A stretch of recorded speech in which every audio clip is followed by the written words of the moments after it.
Arrascaeta, ele participou lá do quadro Abre Aspas do GE. Globo, falou sobre sonhos e também sobre o futuro dele. Vamos acompanhar um trechinho. Eu já falei com meu agente único, a única coisa que me faltou a mim na minha carreira é jogar por o clube que eu era torcedor, que era Peñarol, mas a gente sabe também que não se pode ter tudo na vida.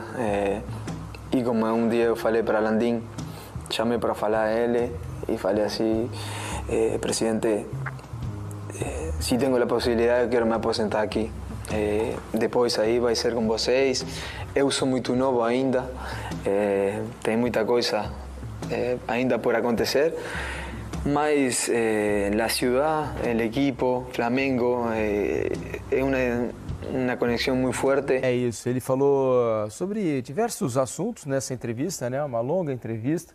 Falou também sobre o quanto ele tem usado da psicologia, né? Tem ido a consultas com psicólogo para se expressar melhor, para expressar suas emoções. Ele é um cara muito tímido, para se tornar um líder também perante os companheiros. Enfim, se você não leu ainda, vá até o GE porque vale a pena, né? A entrevista. Esse que é um dos grandes ídolos dessa nova geração de torcedores do Flamengo. Isso. Caemota, Fred Gomes e Rafael Zarco, os companheiros que fizeram essa boa entrevista com o Arrascaeta. Não é comum ele dar essas coletivas, essas exclusivas longas assim. Coração aberto, né? Então é uma boa oportunidade de compreender um pouco mais sobre ele. Fala de questão de saúde mental, fala questão de adaptação ao clube, fala sobre uma história absurda que tentaram fazer colar nele na reta final do ano passado. Ele não é, nesse tipo de futebol atual, aquele jogador, aquele meio-campista de uma intensidade muito alta para participar tanto sem bola. Ele precisa, por vezes, aí faz com que o time tenha algumas questões para se adaptar a ele. Ele, por vezes, tem que sobrar ali junto de um atacante quando o time precisa recompor um pouco mais atrás. É importante para ele, por exemplo, que esse Flamengo do Felipe Luiz consiga recuperar muito a bola na frente para diminuir o percurso dele no campo. Ele estava correndo, em dado momento, uma distância maior do que nos melhores momentos dele. As últimas temporadas tiveram sempre alguma lesão que afastou ele um pouquinho mais.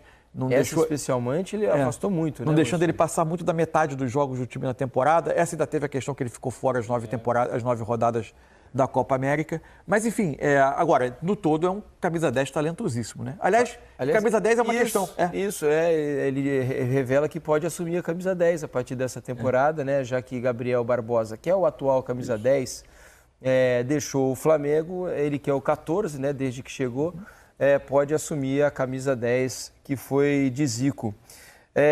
O Alex... Só resta ele, Bruno Henrique e Gerson, do time de 2019. Como é que é, Eugênio? É verdade, ele deixou de ser 10 no final, né? Depois de ter vestido a camisa do Corinthians, 99. Ele virou 99. Bem lembrado, Eugênio. O Alex, o Arrascaeta, o Mansur falou aqui sobre as questões que precisam ser equilibradas no time para que ele tenha um conforto maior para jogar e o time se adapte à qualidade que ele tem com a bola. Eu acho que essa falta de intensidade é o que talvez tenha sido primordial para que ele não tivesse nunca uma chance de jogar na Europa, né? Porque o futebol lá talvez enxergue no Arrascaeta características que talvez não se encaixem no futebol tão físico e tão exigente nesse aspecto da recomposição. Mas você vê, né? A exigência, da intensidade. Mas lá, como se joga de uma maneira tão compacta, lógico que ele é intenso, mas também não é um jogo que você fica loucamente percorrendo grandes distâncias, que é como se fosse um jogo mais desorganizado. É compacto para isso.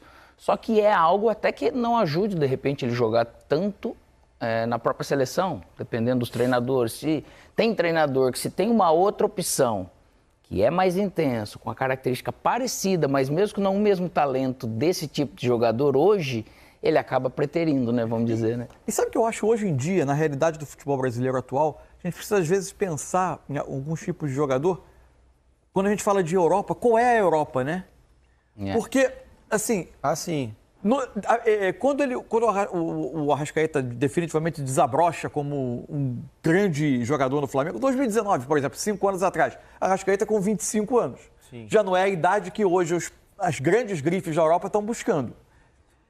Se tem jogador que pode preferir ser um grande ídolo de um clube do tamanho do Flamengo, do Corinthians, do Palmeiras, sim, competindo pelos grandes títulos do continente, do que eventualmente ir para um segundo, terceiro escalão da Europa. Outros vão querer ir entendendo que querem viver a experiência europeia de estar numa liga europeia, o que é justo também, é uma escolha pessoal e profissional, que cada um pode fazer a sua, ou entender que podem se destacar ali e já dentro da Europa fazer o salto para uma grande grife. Aí são questões de carreira. É que antigamente os jogadores saíam daqui para qualquer liga, quase. Isso. Agora, a Ucrânia vinha aqui e fazia E aqui se paga muito bem hoje, né? O Arrascaeta tem um salário padrão Europa. Se você pegar Portugal ou várias outras ligas periféricas da Europa, não vai pagar o que paga o Flamengo. E outra, e antes Ucrânia e Rússia, que eram boas portas de entrada para a Europa, porque você vai lá, você vai disputar Champions, Europa League, e você tinha como se mostrar num outro mercado, numa outra equipe para lá, que é o que aconteceu muito com muitos jogadores. Só que hoje esse mercado realmente ele não te possibilita fazer isso. Pois é para a alegria da torcida do Flamengo, né? Que continua desfrutando de toda a qualidade do Arrascaeta.